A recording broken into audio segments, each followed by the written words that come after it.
जय हिंद दोस्तों, कैसे हैं आप लोग। तो आज हम बात करने वाले हैं साल 2023 में आई एक स्लैशर फिल्म किल हर गोट्स के बारे में। दोस्तों इस फिल्म की कहानी बहुत अच्छी है जो कि आपको बेहद पसंद आएगी, तो आप इस वीडियो को अंत तक जरूर देखिएगा। फिल्म की स्टार्टिंग में हमें एक नोटिस के जरिए टप फैमिली की कहानी बताई जाती है। सन 1623 में थॉमस टप नाम का आदमी जन्मा था और तब से ही टप फैमिली चलती आ रही थी। लेकिन टप फैमिली बहुत ज्यादा अभागी थी, जिसके कारण उनकी किस्मत बिल्कुल भी अच्छी नहीं रहती थी। सालों बाद टप फैमिली अचानक से वैनिश हो गई और किसी को पता नहीं चला कि आखिर वो लोग कहाँ चले गए। लेकिन आज भी उनका एक कैबिन जंगलों के बीचों बीच है जो कि नीलाम कर दिया गया है और उसे एक अमीर इंसान ने खरीद लिया है। फिर हमें प्रेजेंट की कहानी दिखाई जाती है, जहाँ हम उसे अमीर इंसान को देखते हैं जो कि काफी बूढ़ा था, लेकिन उसके बावजूद भी वो अपनी गर्लफ्रेंड के साथ जंगलों में आया था इंटीमेट होने के लिए। वो अय्याश किस्म का इंसान था, इसीलिए वो जवान लड़कियों पे पैसे उड़ाता था। और उसकी दो बेटियां भी थी, ऑड्रा और हेली, पर उन दोनों को अपने पिता के इस हरकत के बारे में कुछ भी नहीं पता था। वो उस जंगल में उस लड़की के साथ टेंट में होता है, लेकिन तभी वहाँ पे एक किलर आ जाता है जिसने गोट के सर का मास्क पहना हुआ था। वो अपनी चेन सॉ स्टार्ट करता है और उन दोनों को वहाँ पे काट डालता है, जिससे उन दोनों की वहीं पे मौत हो जाती है। फिर हमें एक दिन बाद की कहानी दिखाई जाती है, जहाँ हम ऑड्रा की दो दोस्तों को देखते हैं जो कि उसके बारे में बातें कर रही थी। इन दोनों का नाम होता है मिसी और रेसी, और ये ऑड्रा की बेस्ट फ्रेंड थी। इनकी बातों से हमें पता चलता है कि ये दोनों ऑड्रा के साथ उसके नए घर में जाने वाली थी, क्योंकि वो टप फैमिली का घर था और वो जंगलों के बीचों बीच था और उनका प्लान था वहाँ पे वेकेशन मनाने का। उनके साथ वहाँ पे ऑड्रा का एक्स बॉयफ्रेंड भी होता है जो कि अपनी नई गर्लफ्रेंड की फोटो शूट कर रहा था। मिसी उसके पास जाती है और उससे पूछती है कि आखिर उसने ऑड्रा को क्यों छोड़ दिया। तो वो उसे बताता है कि ऑड्रा ने वो टप हाउस खरीदा है और वो घर बहुत ही मनहूस है, जो कोई भी उसे खरीदता है वो मारा जाता है, इसीलिए वो उस फैमिली का पार्ट नहीं बनना चाहता और तभी उसने उसे छोड़ दिया है। उसके बाद हमें ऑड्रा दिखाई जाती है जो कि अपने नए घर को एक्सप्लोर करने के लिए आई हुई थी। वो अपनी गाड़ी से नीचे उतरती है और घर को देखकर बहुत ही ज्यादा खुश हो जाती है।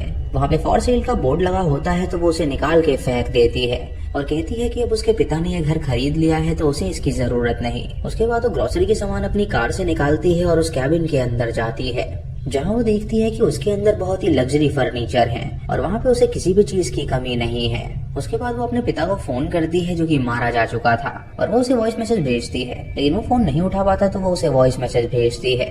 उसे कहती है कि ये घर बहुत ही आलीशान है और शुक्रिया अदा करती है उसे खरीदने के लिए। तभी अचानक उससे कुछ वाइन फ्लोर पे गिर जाती है, तो वो उसे टिश्यू पेपर से साफ करने लगती है। फिर वो अपने बेडरूम में जाती है और देखती है कि वो बेडरूम बहुत ही बढ़िया है और उसके गद्दे बहुत ज्यादा फ्लफी हैं, जिसपे वो कूदने भी लगती है। जब वो खिड़की खोलती है तो देखती है कि बाहर लेक का व्यू आ रहा है, तो वो लेक के पास जाती है और वहाँ पे चिल करने लगती है।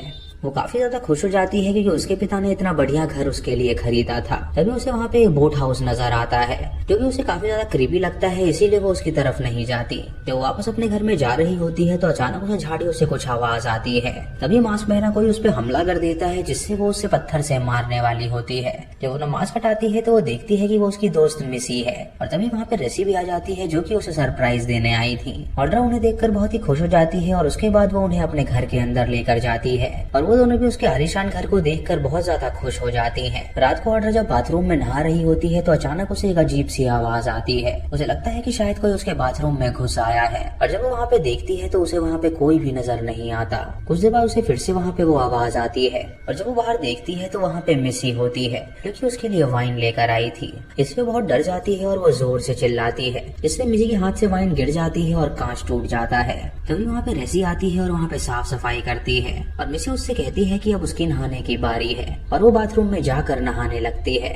ऑड्रा रेसी कहती है कि वो बाहर जाएंगे और मूवी देखेंगे, क्योंकि रात को हॉरर मूवी देखने का मजा ही कुछ और होता है। उसके बाद वो दोनों बाहर जाती हैं और वहाँ पे टीवी में हॉरर मूवी देखने लगती हैं, और हम यहाँ पे देखते हैं कि बाहर से कोई उन पे नजर बनाए हुए है। कुछ देर बाद मिसी नहा के जब नीचे आती है तो वो उनसे कहती है कि उसे बहुत ही नींद आ रही है, इसीलिए वो ऊपर अब सोने जाएगी।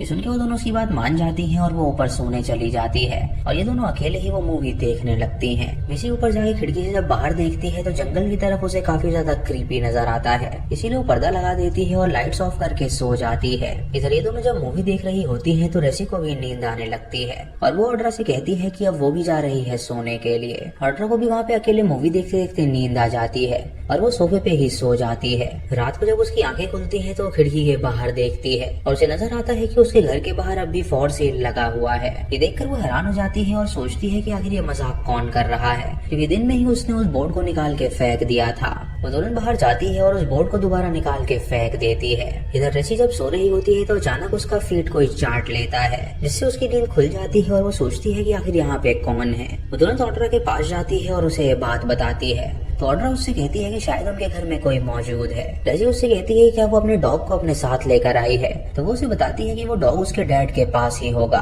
उसके बाद दोनों चाकू निकालती हैं और वहाँ पे ढूंढने लगती हैं, लेकिन उन्हें वहाँ पे कोई भी जानवर नजर नहीं आता। जब वो किचन में आती है तो उन्हें वहाँ पे एक जानवर के कदमों के निशान नजर आते हैं, जिसे देखकर वो समझ नहीं पाते कि आखिर यहाँ पे कौन सा जानवर आया होगा।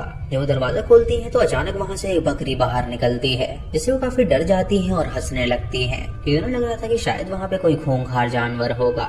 लेकिन यहाँ तो बकरी थी जो कि उन्हें कोई नुकसान नहीं कर सकती थी। तभी अचानक वो गेट दोबारा खुलता है और इस बार वहाँ पे बकरी नहीं बल्कि गोट फेस किलर था, जो कि चेन सॉ लेके उन लड़कियों को वहाँ पे मारने आया था। ऑड्रा और रेसी जब ये देखती है तो वो काफी ज्यादा घबरा जाती हैं और वो तुरंत भाग के बाहर जाती हैं अपनी जान बचाने के लिए। तभी उन्हें अपनी दोस्त मिसी की चिंता होने लगती है और वो सोचने लगती है कि आखिर वो मिसी को यहाँ पे कैसे बुलाएं। कुछ देर बाद वो बंदा उन्हें ढूंढ नहीं पाता तो वो वहाँ से चला जाता है और ऑड्रा डिसाइड करती है कि वो घर के अंदर जाएगी और मिसी को जगाकर वापस ले आएगी। वो रेसी को वहीं पे वेट करने के लिए कहती है और उसके बाद अंदर जाती है, लेकिन तभी वो बेड पे मिसी की लाश को पाती है, जिसे उस कातिल ने चेन सॉ से बुरी तरह काट रखा था। ये देखकर वो जोर से चिल्लाती है और तुरंत वहाँ से भागने लगती है, लेकिन तभी वहाँ पे वो कातिल फिर से आ जाता है, जो कि उस पे अटैक कर देता है और ऑड्रा उससे अपनी जान बचाने के लिए लड़ने लगती है। जैसे जब ये देखती है तो वो काफी डर जाती है और वो शेड में छुपने के लिए जाती है और जैसे ही वो शेड का दरवाजा खोलती है वो वहाँ पे दूसरे कातिल को पाती है, यानी वहाँ पे एक नहीं बल्कि दो कातिल थे। वो कातिल उसे पकड़ लेता है और उसे बुरी तरह पीटने लगता है और उसको बेड पे लटा के वो उसके पेट में से चाकू आर पार कर देता है, जिससे वो जख्मी हो जाती है और उसका खून निकलने लगता है। उसके बाद वो उसे बुरी तरह पीटने लगता है, जिससे वो अधमरी हो जाती है। इधर ऑड्रा दूसरे कातिल को पीट के उसे जख्मी कर देती है और उसके बाद जब वो वहाँ से भाग रही होती है तो वो कातिल उसका पीछा करने लगता है। ऑड्रा तुरंत लेक की तरफ जाती है, जहाँ वो बोट हाउस में जाके छुप जाती है और वो कातिल जब ये देखता है तो वो उसके पीछे पीछे बोट हाउस तक पहुँच जाता है। वो उसे वहाँ पे ढूंढने लगता है और ऑड्रा एक बोट के नीचे छुपी हुई थी। मौका देखकर ऑड्रा उस बोट से उस पे धक्का दे देती है, जिससे वो नीचे गिर जाता है और उसके बाद वो उसका औजार उठा के उसे स्टैब कर देती है। वो उससे पूछती है कि आखिर वो है कौन, तो कातिल उसे कोई भी जवाब नहीं देता, जिससे ऑड्रा वो बहुत गुस्सा आता है तो वो उसके औजार से उसका गला काट देती है और उसे कहती है कि उसे जानने में कोई इंटरेस्ट नहीं है कि आखिर वो कौन है। अब एक कातिल मारा जा चुका था और दूसरा कातिल अभी जिंदा था। तभी वहाँ पे ऑड्रा की बहन हेली आ जाती है, जिसको पता लगा था कि उसका पिता मारा जा चुका है और वो टेंट में एक लड़की के साथ एंजॉय करने गया था। अपने पिता की इस करतूत की वजह से उसे बहुत ही ज्यादा गुस्सा आया था, इसीलिए वो ऑड्रा के पास आई थी उसे सारी बात बताने के लिए। वहाँ पे पहुंच के ऑड्रा को कॉल करती है तो उसकी रिंग उसे सुनाई देती है कि ऑड्रा अपने फोन को घर में ही भूल गई थी।